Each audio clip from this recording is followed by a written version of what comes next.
Bum bum bum bum bum bum bum bum bum bum bum bum. The Peter Dislike Show. Bum bum bum bum bum bum bum. So I'm one of the 50% of Americans who have seen spirits in my life. I first noticed this when my grandfather on my mother's side passed away. I was 8 years old, and my mom was crying hysterically when she had called. I was staying at my other grandparents' home, and the phone had rang. We had been in and out of the hospital for most of that week, and my mom was crying hysterically, and I could swear that I continued to see my grandfather for the rest of the trip, and so that's when I first understood. I asked my mom, I talked to him this morning, or that I had saw him in the bedroom the other night, and she said, "Don't you know what that is? It's a spirit."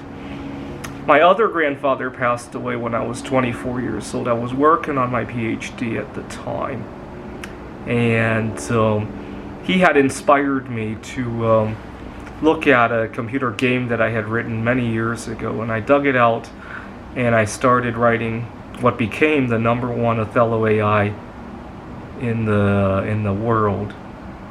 But between then and now, I've seen a number of spirits a few times. I had a classmate who had passed away. He had inspired me to talk to this girl that I was nervous about. And unfortunately, he was really good at networking with all sorts of people. He never had anybody more than 6 feet away from him, which is what killed him 4 years ago. And when I saw what he died of, I thought, well, at least he probably had a fun time before dying. And so I tried to think of it in that regard. That's why I never actually say what he died of. I just say that he never had anybody more than 6 feet away from him, because it feels comforting to say that's what killed him.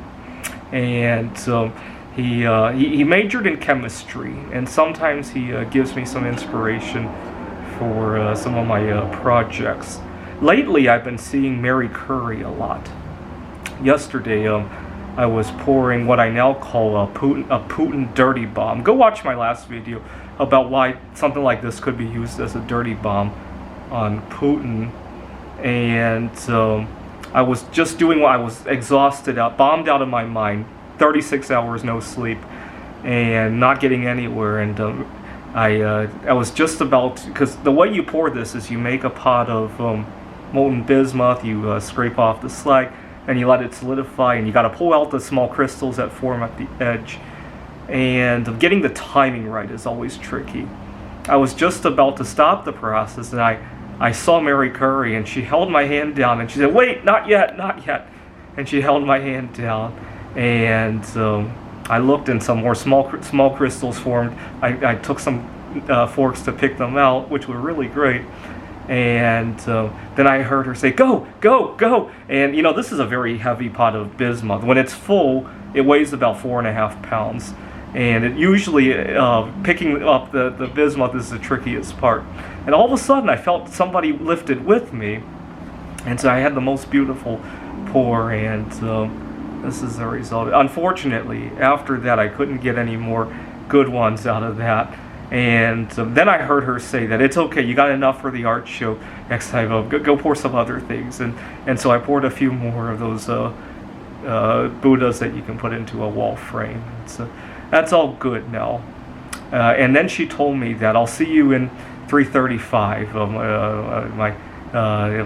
My family's waiting for you. Meaning, I guess, another Polish girl that I might get involved in.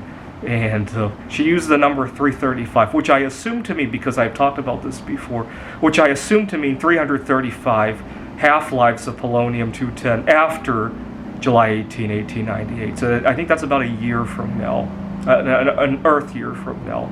So I'm really excited about that. And so I had another visitation from Marie Curie. I've seen her a few times in recent times. And so maybe one day we will kill Putin together with one of these dirty bombs. This is the Peter Dislike Show. Bum bum bum bum bum bum bum bum bum bum bum bum. The Peter Dislike Show.